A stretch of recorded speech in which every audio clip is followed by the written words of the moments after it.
Hey guys, Jeff here, and before we get to today's episode, I wanted to let you know about our Season 4 sponsor, Adventure is Out There Travel. If you're listening to this podcast, there's a pretty good chance that you're in the middle of planning your next Disney vacation right now. So why not make it easier for yourself? By working with an Adventure is Out There travel agent, you'll be having an experienced vacation planner doing the heavy lifting for you.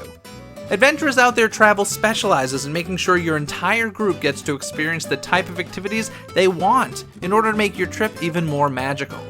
Whether heading to a Walt Disney World vacation in Orlando, flying west to Disneyland, or floating on the high seas in a Disney cruise, Adventure is Out There Travel can help you plan the vacation of a lifetime. Visit adventureisouttheretravel.com for your free, no-obligation quote today. Now on with the show. Are you craving a trip on Space Mountain? Well, we've got the next best thing. Welcome to Disney Coast to Coast.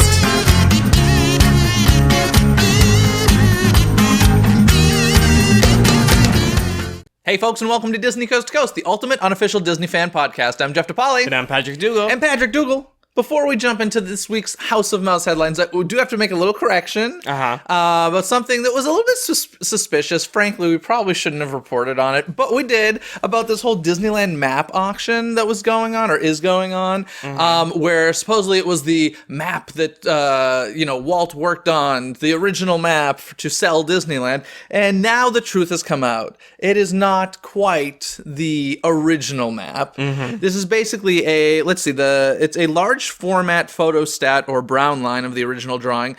Dozens of these were made to pitch to the park investors. So, still super rare, still super cool, but not the original. Some of those, I have, actually, my parents gave me a Disneyland map from 1966.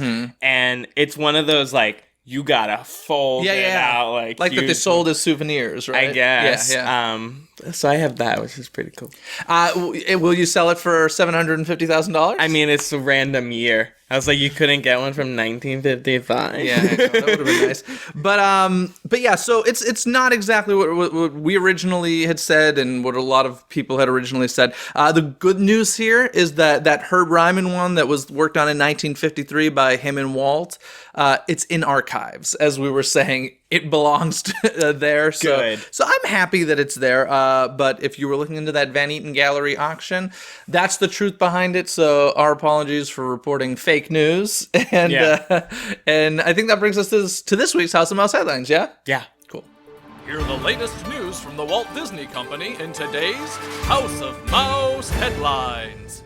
So summer is in full fling over in the parks, and over at Disney California Adventure, of course, we have the start of Summer of Heroes. Dun, dun, dun, dun. With, of course, the opening of Guardians of the Galaxy Mission Breakout. Yes. And other fun things. Have you experienced some of this? I've seen some of it. I haven't. I'll tell you what I've experienced is when I'm in line for Guardians of the Galaxy. Okay. I'll see the stuff happen. You'll see Black Widow coming on. Exactly. Giant RV looking thing. I gotta say, it's a lot of stuff that they have to offer. So it's a pretty cool special event going on at Disney California Adventure, all for a limited time. When does this end? It ends like August something? No, is it August? September something? Oh, I meant to make note of that. It's early September, I believe. Okay.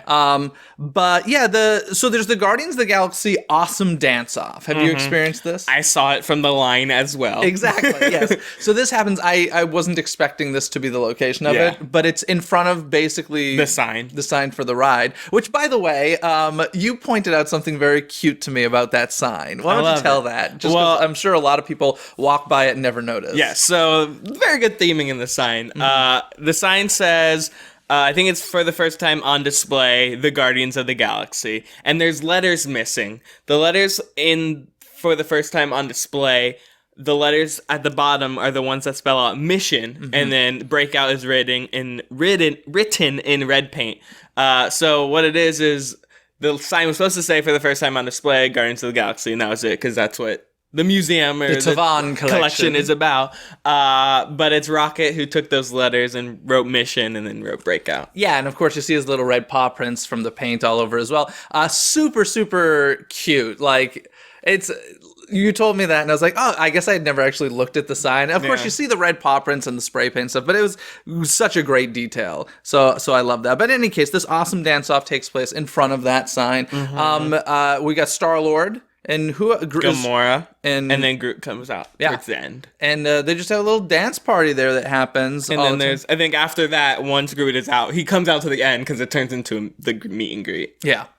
And then there's the heroic encounter, Black Widow, which you were talking about, which I think I saw twice waiting in line. It's a lot. Like, every time I've been there, she's been, like, coming in and out. I was like, you're, like, on every 30 or something. Yeah, no, don't shoot me. But Black Widow is from... The Avengers. The Avengers, okay. That's it? She's her own thing, but she doesn't have her own movie. She doesn't have her own movie. Okay, cool. It's women in Hollywood, but, yeah. Okay. Is she going to get her own movie? Question mark? Not at this point, no. And of course, in the Marvel releases, no. Okay. They don't want to bet on a lead woman. Are they stupid?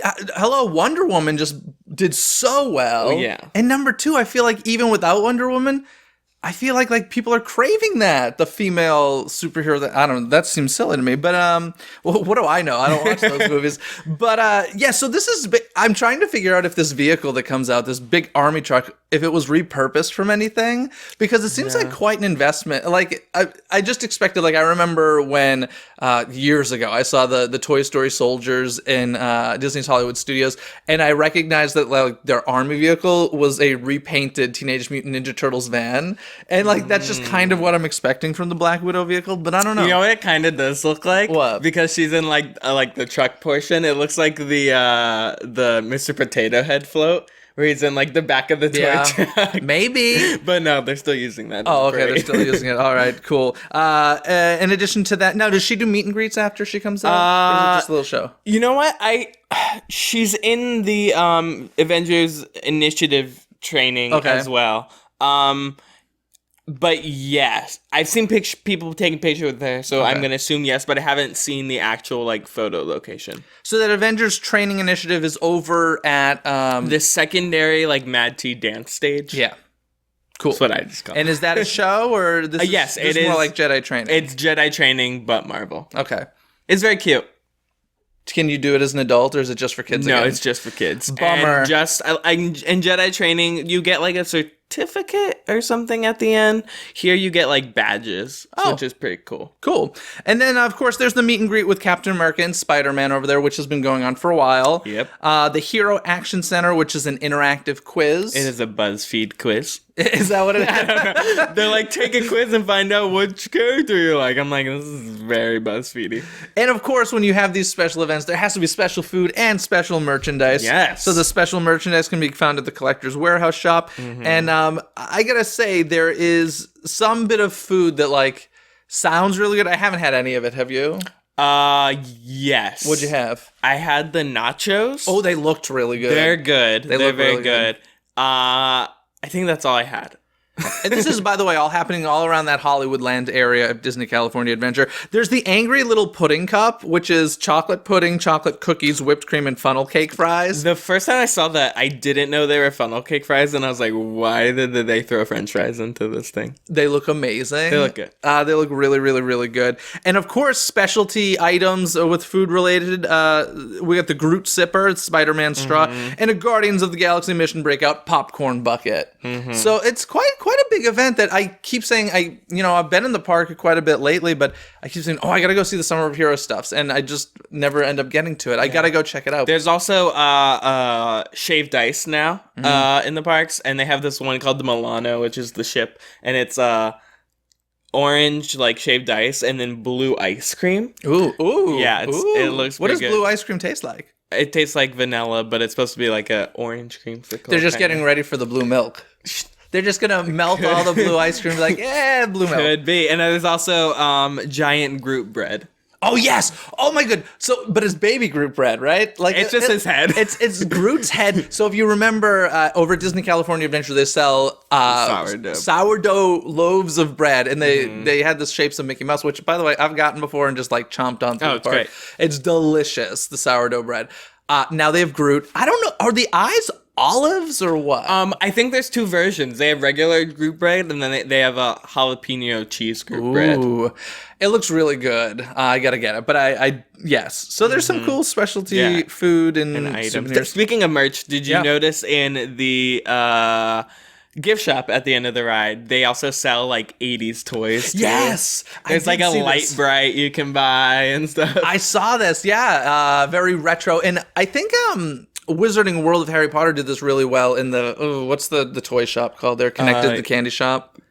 Like the joke shop? Yeah, Yonkos? sure. Whatever it's called, they have all like very vintage toys and like their original packaging and stuff. And that's the first time I remember like seeing that in the theme park. And yeah, Guardians of the Galaxy Mission Breakout does that with the 80s stuff. And like Rubik's Cubes. Yeah. Super, super fun. cool. I love that. That's great. But also going on at the Disneyland Resort, the path to Star Wars Land, which was basically Big Thunder Ranch, that little path, has reopened finally. Which really isn't that big of news. No, it's great it's- because anytime you were trying to get to Frontierland from Fantasyland, it was a hassle. It really was, and I just think it's funny, like how, I mean, the fact that we're even talking about it on the show, but so many bloggers were like, here are photos of the new rocks. Oh yeah, I you don't know? care what it looks like as long as like the convenience is open. That's what I'm most excited about. I'm surprised at how truly inconvenient it was when that was blocked. If you don't know what we're talking about, over by the exit of Big Thunder Mountain Railroad, there used to be a path that you could cross over by Big Thunder Ranch, which no longer exists, into Fantasyland. That was blocked for over a year because that closed in January of 2016. Yeah.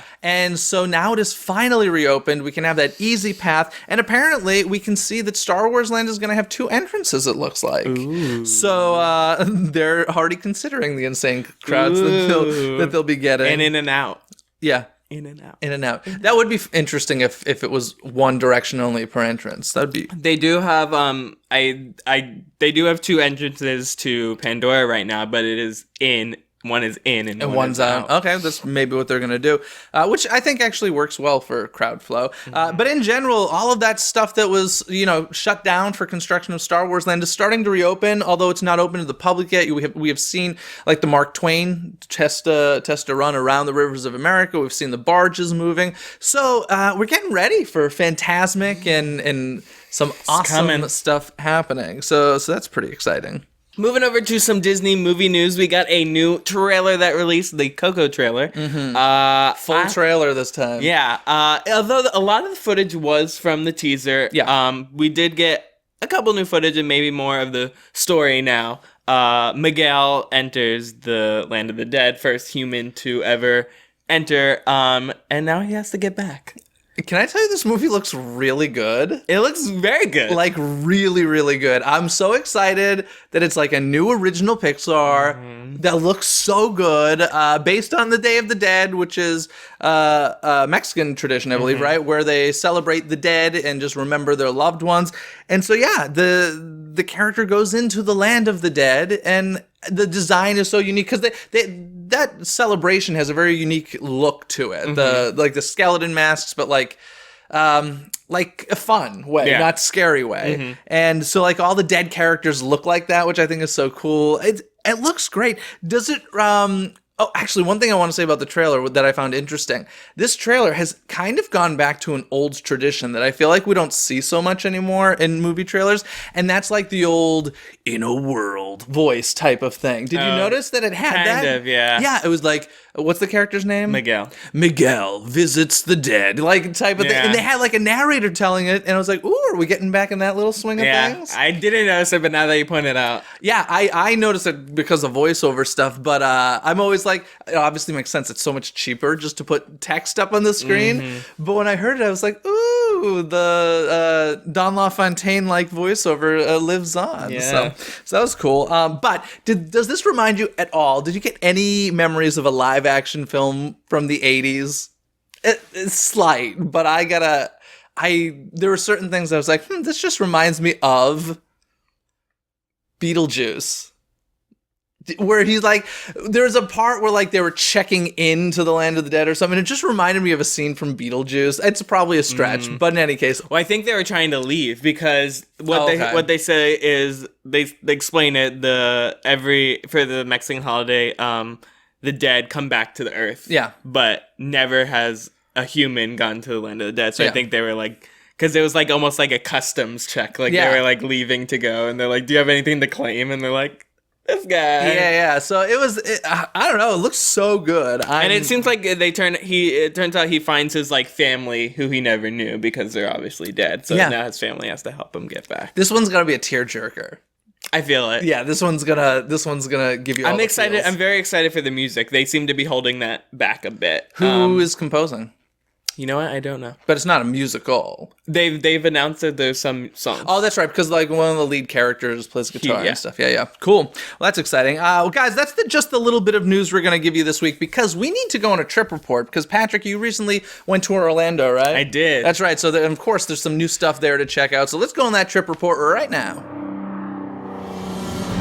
Travel along with us in today's Disney Trip Report.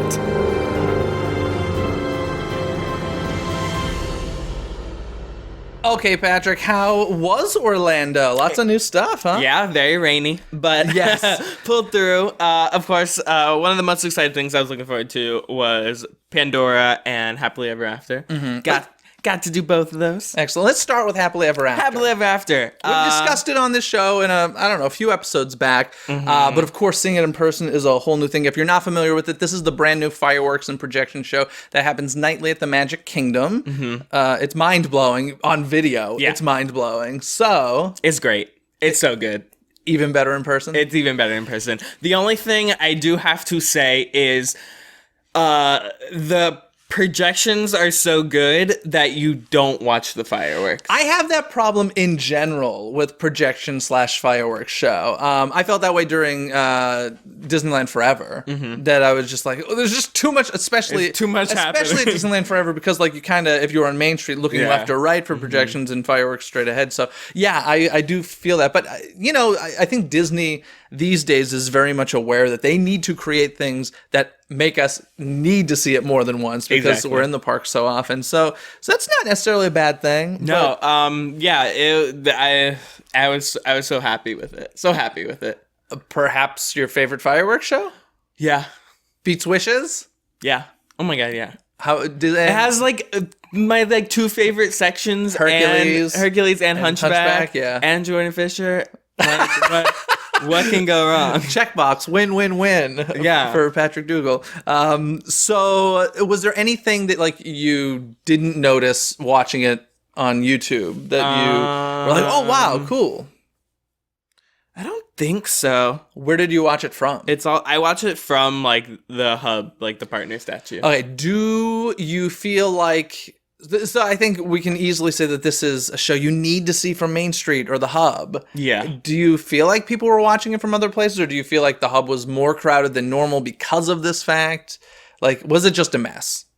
No, it was actually very surprising. Like I wanted to get a spot like an hour before. But like people weren't like standing in the middle of Main Street till like maybe 20 minutes before. Okay, well, yeah. things have clearly changed because when it first opened, it was a madhouse. It's Yeah. been a few weeks now, so it's good to hear. Did you watch Once Upon a Time? Yes. Is that like pretty much 20 minutes before? The fireworks are at 9. So by the time that's over, it's like 20?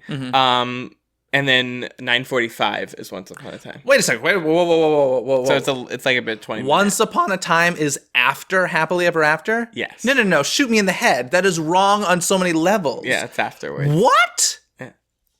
Is it multiple times a night? No. No, because the thing is, which is very weird because time change and whatnot. It didn't even like get completely dark until 9. Like it was 8:45, and I was like, "There's no way the fireworks could go off." Wait a second. You just like ruined my day. Yes, Happily Ever After is first, and then Once Upon a Time is like 20 minutes after. Okay, Orlando people, you need to write in and let me know whether or not that's like the norm, because that seems extremely abnormal to me.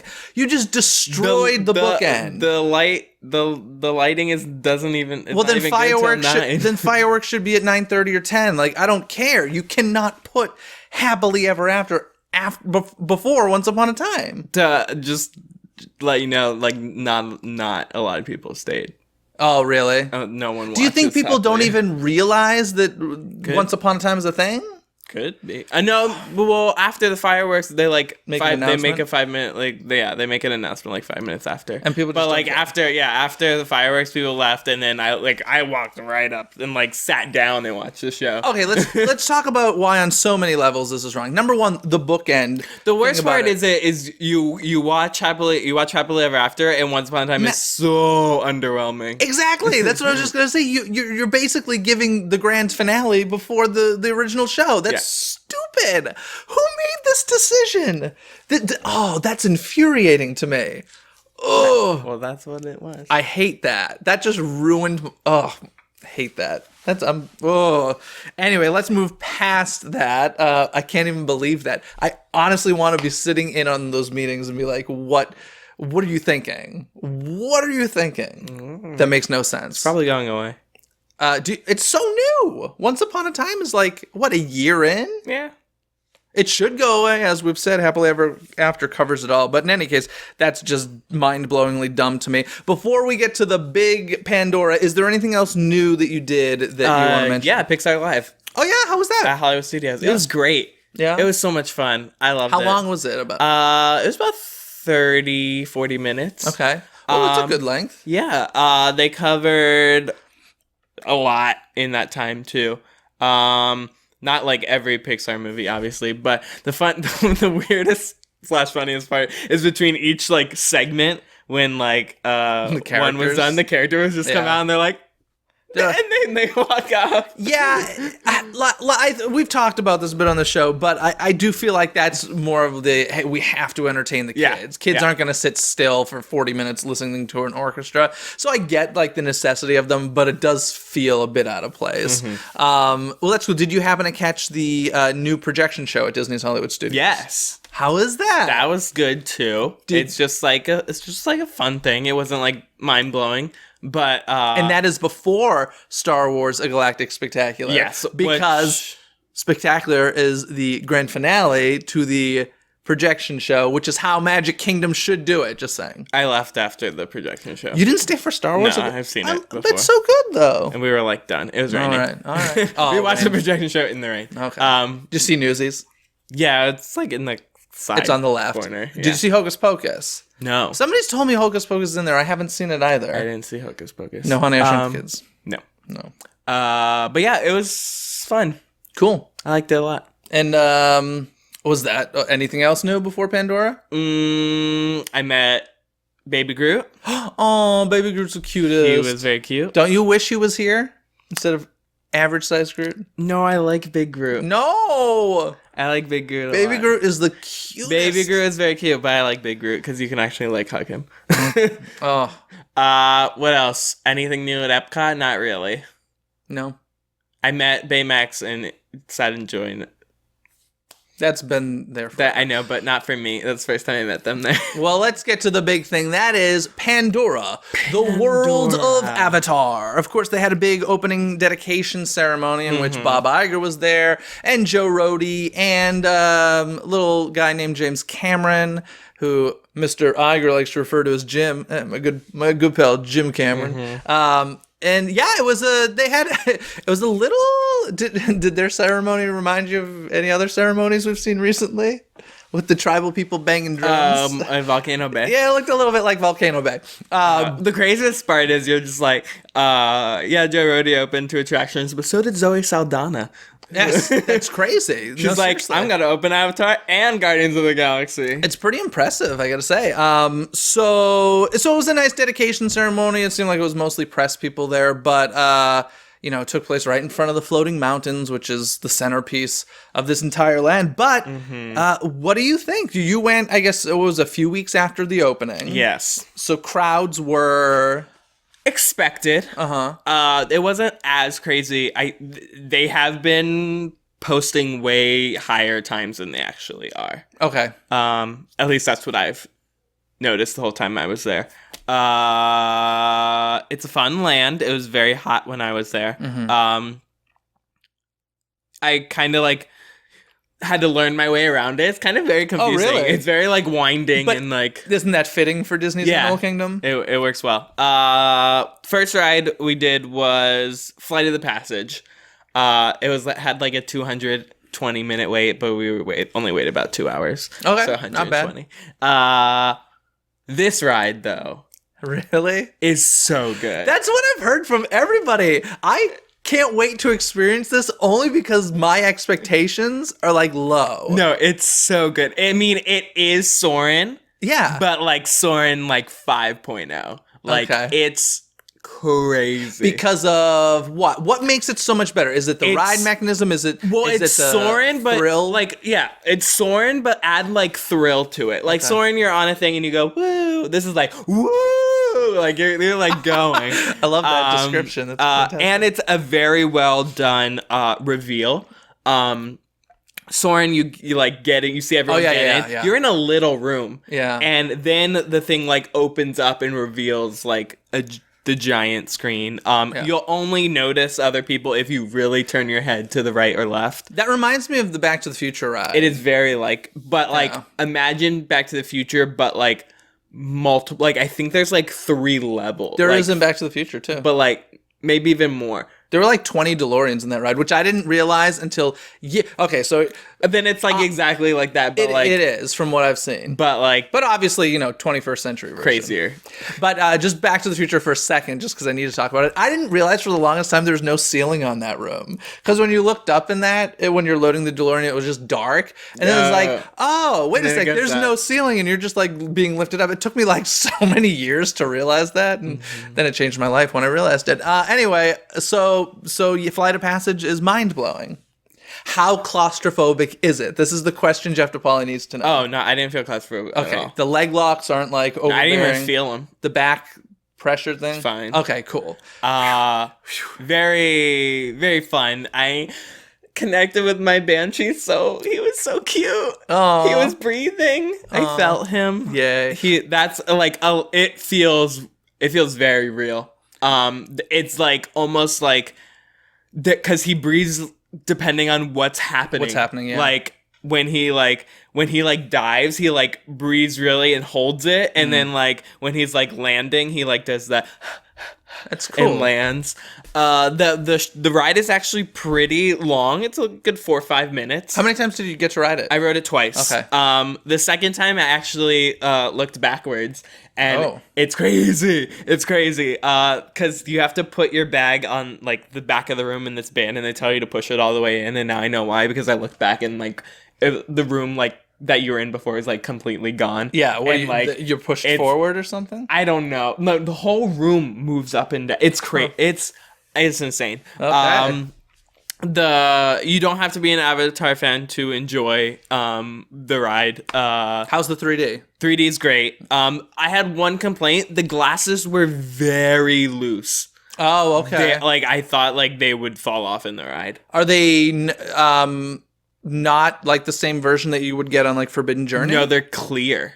They're not like black, and they're. But I mean, as far like, as the tightness of them, because Forbidden Journey, you get thrown around a bit, and that was always my thought originally when they added. Well, 3D. I wear glasses over even the glasses, so I felt like they were even more gonna fall off. Like sometimes I felt like I had to hold them, and that happened both times, so it wasn't just like stretch glasses. Interesting. But the ride's fun. You fly over Pandora into the ocean and into caves and into trees and. Now, I'm sure I already know the answer to this question, but when you are on this ride, you're in the land that you're in, right? Yeah. That's the story, is you're flying over the land that you've just been exploring all No. day. No? You're going somewhere different? Yes. Okay, where are you going? What you're doing is Same planet, though. Yeah. Okay. Daytime, nighttime, no difference, right? It's like sunset. Okay. But if you ride it at night, it's still... Yeah. Okay. They really need to work on that. Just saying. Different versions would work. I'm just saying. Just saying. Well, you're connecting with Avatar that's far away. Okay. I haven't experienced it, so I can't say for sure. Yeah, because the story is, as a human, like, you can't get close to any Banshee because they would kill you. Okay. So you're connecting with an Avatar that's miles away. How's the pre-show? Did it feel super long? There's multiple ones. Yeah. No. Okay. They also vary too. Okay, and I've heard, there's a few different versions. Different versions of pre-shows. How was the animatronic in the queue? So this is the one in the water tube. Oh, it's cool. Yeah, better than the one in the dark ride? No, I mean that one has more. Well, some people really, really like the one floating in the tube. Like they're just, I don't know. It doesn't. I mean, it does exactly what you think. It floats and jerks around. That's cool. Awesome. Okay. But yeah, Flight of Passage. I had my doubts too, but like. Even though it's a screen and I'm not a huge proponent of screens, it was a great ride. Okay. It's a great ride. And where did you might not remember. Where did you load? Like were you center, top right? I don't know. The second time we rode it, they seem the same. Good. That's what I'm getting at. Yeah. Great. The first time we went straight, and the second time we went upstairs. Okay. So because I know that's the big complaint with a lot of people in Soarin'. I personally am not that crazy about it. I recognize the fact that if you're center, it's a better show. Yeah. But it sounds, I've heard from people, this one not, that doesn't affect it as much. It's a huge. They have 4 theaters. I talked to 4. They have 4. That's why this is, and each theater is like. It can hold, I think it was like 190. Wow. So, yeah. Now, you never see the Banshee you're on, is that correct? Yeah. What, was there talk, or am I making this up? Didn't a photo leak of like an animatronic Banshee that like we were supposedly going to be connected to? Was that a marketing ploy? I don't understand. I think there might have been something more to this that maybe just didn't end up in the final product. But you're saying Flight of Passage, solid e-ticket. Yeah. Okay. Let's go to the Navi River journey then. How do you feel about this? Very disappointed. Really? Yeah. Would Jeff DePaoli love it? It's very short. That's right here, like 3 minutes, right? Not even. Why do you think that is? Just space? I don't know. It's very short. There's no story. I would only go on it just to see the animatronic. Yeah. It's the best part of it. Man, that's a bummer to hear. Yeah. How was the screen use in this? Do you think too much? No, it was fine. They used it well. It's a fun. I mean, they have to throw a ride kids can go on in there. Obviously, the Shaman is amazing. Yeah. And I waited an hour to ride it. I probably wouldn't wait more than 30 minutes. I'm really excited. Unless you're like it's your first time doing it. Yeah. But like you only ride it to see the Shaman at the end. Yeah.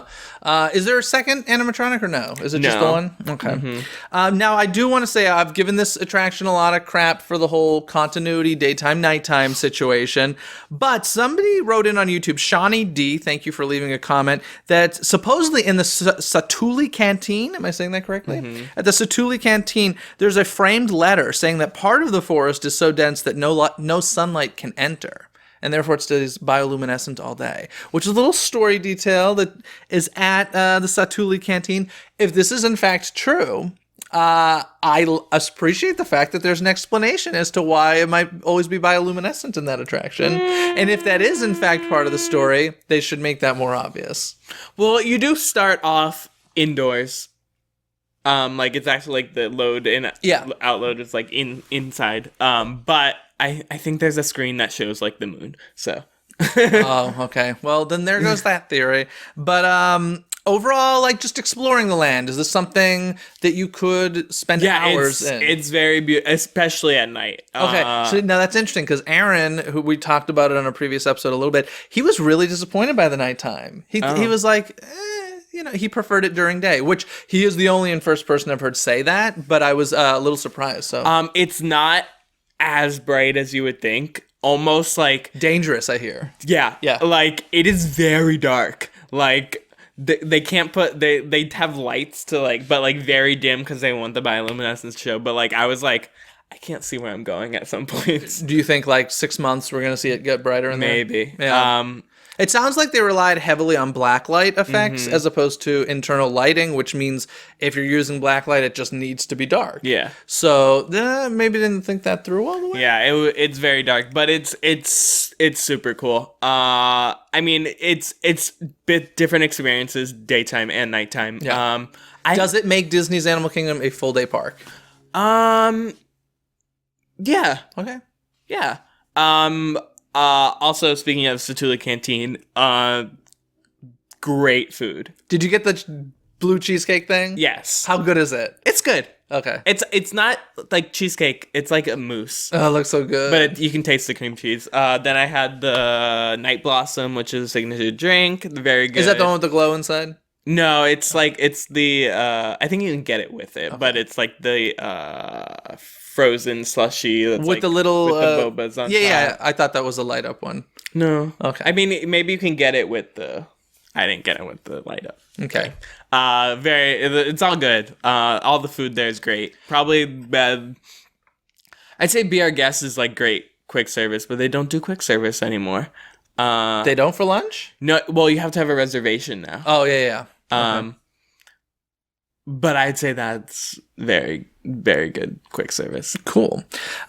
Speaking of some of the other stuff to do at Pandora, okay, so they have merchandise, of course. They have a create your own avatar figure. I didn't go in Wind Traders, the gift shop. Why not? Because there's a line to get in. Oh, yeah. You do not wait to spend money in a gift shop. There was a line to get in. Although we're talking to the guy who slept outside of Disneyland for pins, so maybe you should have. But so they have this create your own avatar figure, which is so cool.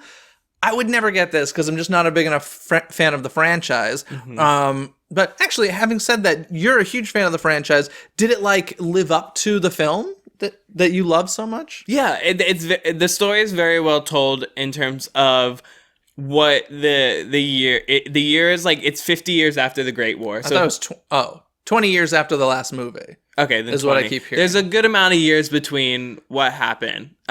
So it's blank amount of years after the Great War, which is the movie. Avatar, Na'vi, and humans are more connected, but they're still wary. That's why we don't see them around. I see. Hey, listen, I appreciate that storytelling. I think that's good. And in the beginning, you start off with, when you're walking into Pandora, there's this giant plant thing. Mm-hmm. That plant is why we can breathe in Pandora. That's what I've heard. Yeah.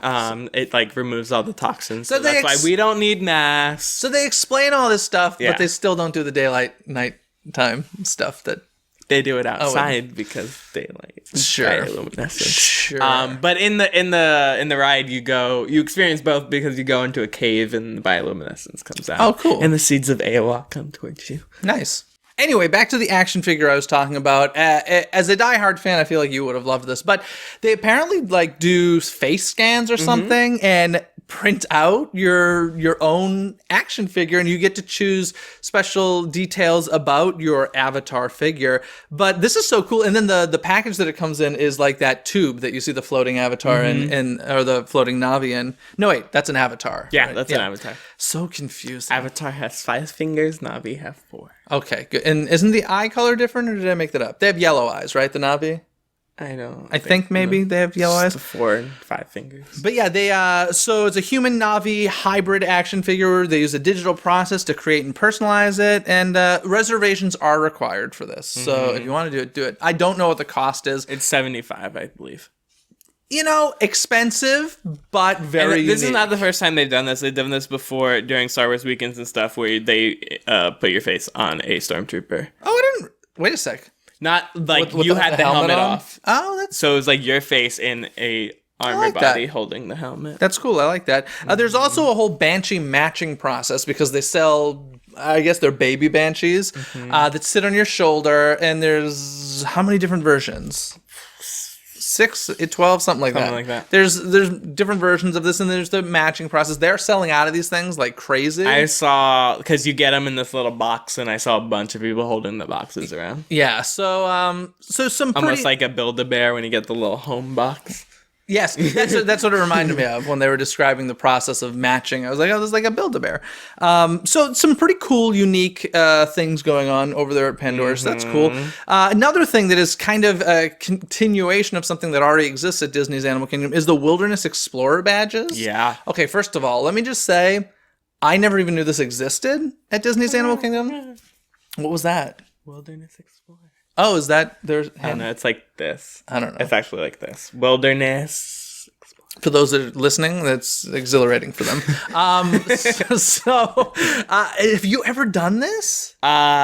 Yes, a long time ago. This is the moment when I'm like, oh, I wish I was an Orlando annual pass holder, because this is the type of thing that I You feel get like... a little passport and go around, collect stickers. Yeah, you collect, and there's like 30 different missions. There's a lot. There's a lot of stuff. You have to go around the park and learn things about the animals, and there's Learn. you get patches, which are stickers to put in this book. And so now there are 2 new missions in Pandora, the world of Avatar. So you can learn about the flora and fauna of Pandora. That gets you a patch, as well as comparing observations of the nature of Pandora versus the nature of Earth. So 2 more missions to go on. Pretty cool patches / stickers.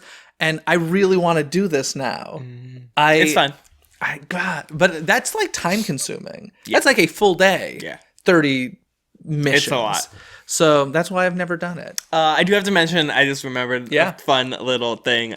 When you're in the queue for Flight of the Passage, and when you're just outside, because you're going into, there's like, I guess the Banshee nest is up there where the mountains are, and you can like hear the Banshees like yelling. I've heard that the sound of Pandora is like really in depth, depending on the time of day. That changes. Yeah. Depending on time of day. That's fantastic. At night, the animals go crazy. Yeah, they're all mating. Yeah. Yeah. But that's pretty cool. I don't know if we've had that. I can't think of a theme park land that's really done that before, where the soundtrack changes at night. So it's a detail I really like, and hope... I assume Star Wars might get some of that. So that's pretty cool. Another thing that happened with Pandora, I believe this is the first time that they've done it. I know it's expanded since, but the mobile food order app on the My Disney Experience app. Now, this is like revolutionary in my mind, because I gotta tell you, I make food choices based on like convenience and speed at theme parks, for the most part. Of course, every once in a while, there's a restaurant I want to go sit at for a while. But usually I'm just like, no, I just want it to be fast and good so that I can go do the next ride. We ate lunch. Of course, we got the park like at opening. But we ate lunch around like 11:30 noon, and we walked right up to the register. Well, that's good. So I mean, I don't know. For the record, was lunchtime. So for the record, souvenir merchandise, which you don't need to survive, line. Food, which you do need to survive, no line. The priorities of people in theme parks, ladies and gentlemen. That basically breaks it down. But this is a mobile food order app where you can pre-order and prepay. Right now it's credit card only. You can't use any discounts or dining plan credits. And it's expanding to the Magic Kingdom as well. So it's not all locations, but it is a bunch of locations. I like this. I would love to see this as an option at Disneyland personally. But you did not use it, I assume. no. Right? But it's pretty cool. Anything else about... Oh, we haven't really talked about it. What do you think of those floating mountains? Are they, like, awe-inspiring when you see them? Do they feel bigger in person? Maybe just because I've seen so many pictures of it, I've just, like, gotten used to them already. Yeah. But they are very... There's some of them you can tell where the support structures are, but there's some of them that are, like... How is that working?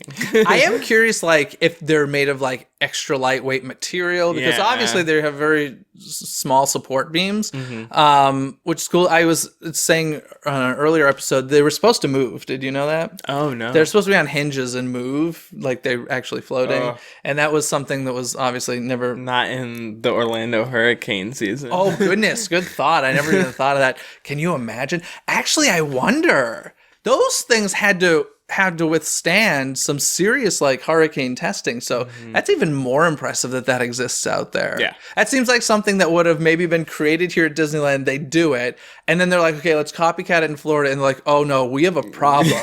Hurricanes. That would be that's gonna be crazy. I did notice during the opening ceremony that took place right in front of the mountains, so they have waterfalls that come off these mountains. Yeah. And it was very windy, which happens a lot in Florida. And it seemed like the waterfalls were just kind of like going everywhere. Oh, really? All over the lake. Did you happen to witness that at all? No? Okay. Are they surrounded by bodies of water, or like where the waterfalls? Yeah. Okay. I wonder if it's going to get wet around there. Wet and dark at night. That's a good combination. Good idea. Good combo. Anyway, before we move on, anything else you want to add about Pandora? I did see Rivers of Light for the first time. Oh, how was that? Very underwhelming. Yeah, that's what I hear. I was like, that was probably my first and last time seeing Rivers of Light. How many times is it playing a night? 2. 2 times a night? 2. Was that full? No. You just walk right in? Yeah. Would And I saw the latest one though, even. Could be a reason. I don't know. I say something good about it. What's good about it?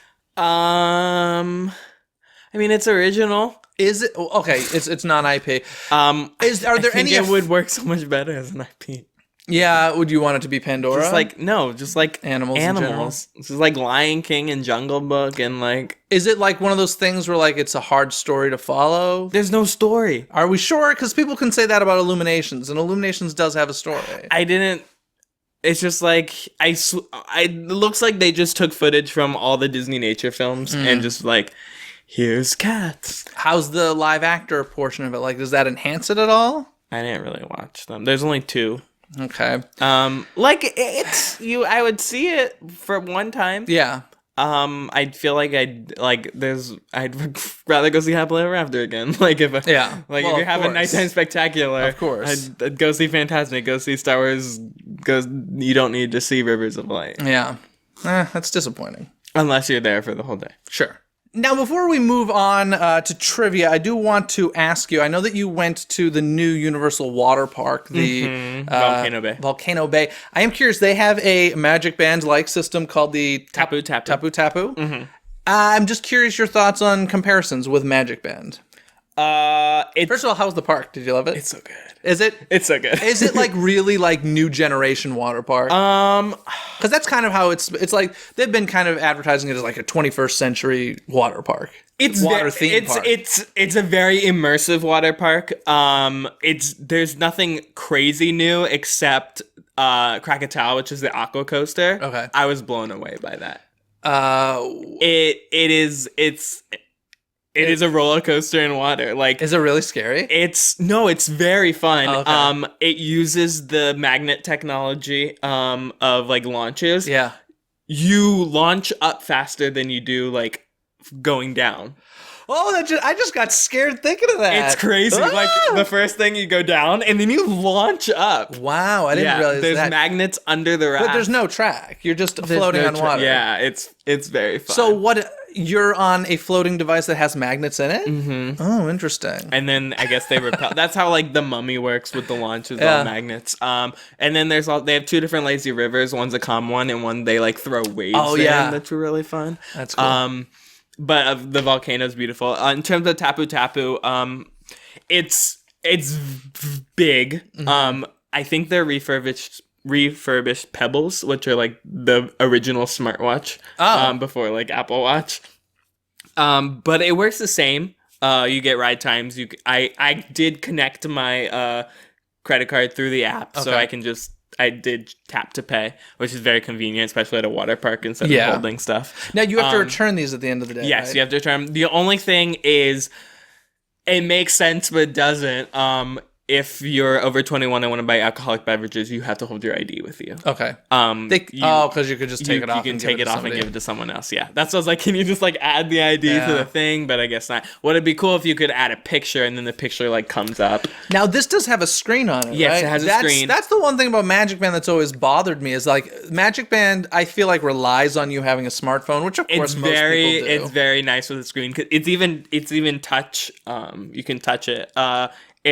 It like knows when you're on the ride. It knows when you're if a ride goes down, it will pause you in the queue and tell you like ride down, you're paused in the queue. What I did notice is some of they don't have the times right yet. Yeah, I've heard that they have. Well, it's both good issues. and bad. Like I tapped one that was like 90 minutes, and we went to go eat lunch, and we only ate lunch for about 20 minutes. And it was like, oh, time to ride, and I was like, oh, okay. Well, I'm eating though. Yeah, that's a bummer. I've heard there are some instances where it'll say like, hey, your ride's ready, and you go and you're like, wait 30 minutes. Like, so they're still working. Listen, it's new technology. They're still working it out.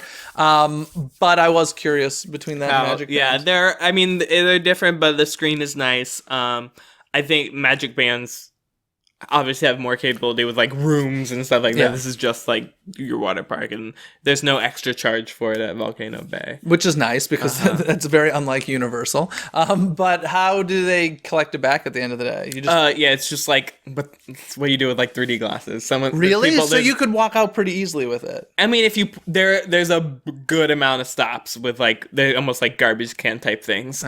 Where I mean, you could put it in your backpack and like walk out, but like I bet you it has a GPS on it. I was like, what are you gonna do with it? Though? I don't know. Put it on eBay, sell it, make it cool collectible.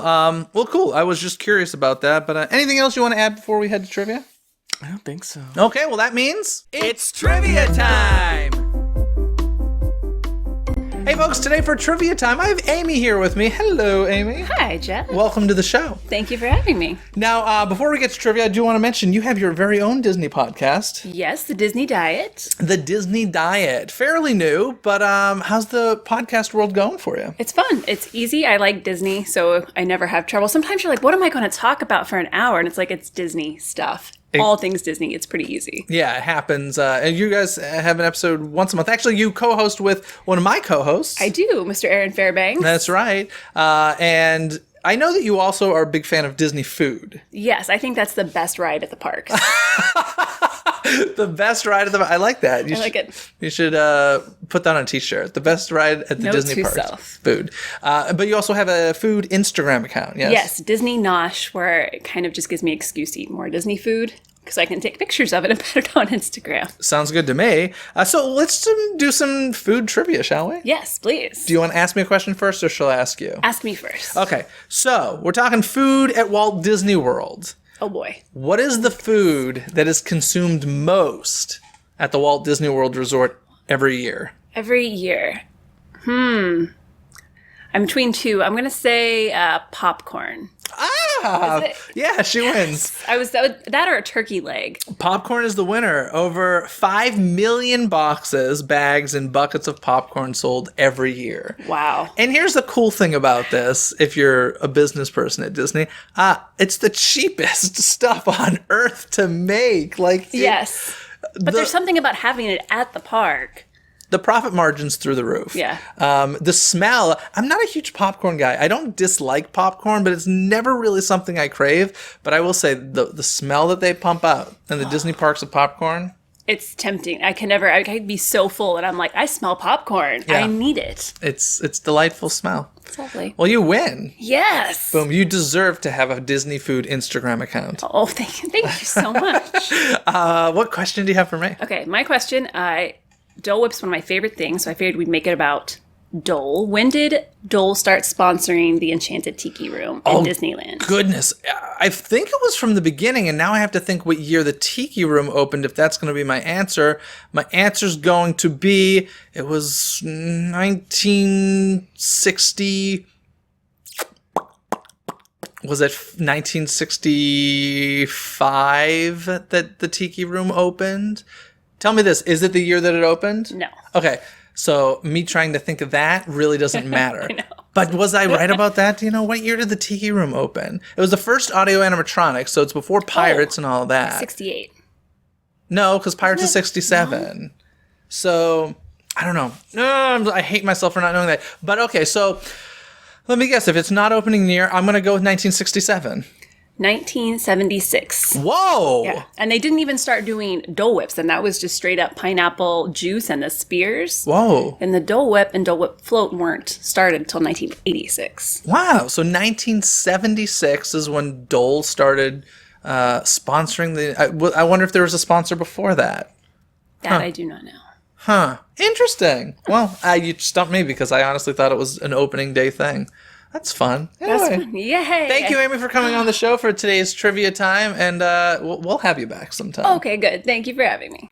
Okay, folks, hope you enjoyed that trivia time. I do want to remind all of you that right now, currently, for a very limited time, you can go to DisneyCoastToCoast.com and order your first official Disney Coast to Coast t-shirt. So make sure you do that because we do have to end the selling time soon. So go to DisneyCoastToCoast.com, get yourself a cool t-shirt. Sound like a plan? Yep. Wow, that was convincing. Yeah, so get those now because I promise you they're not going to be there very long. Nope. And also I want to give a shout out to Andy K. Nelson. Andy K. Nelson, why do you think they're getting a shout out? They probably wrote a 5-star review on iTunes. That's right. They left a 5-star written review on iTunes. Thank you for the kind words, Andy. Glad you enjoyed the show. If you want a shout out on the show, it's so easy. Just go to iTunes, leave that 5-star written review, and that's it. So I think that's going to do it for us this week, folks. Thanks for tuning in. Have a magical week, everyone. Bye. Thanks for watching Disney Coast to Coast. Have a magical day.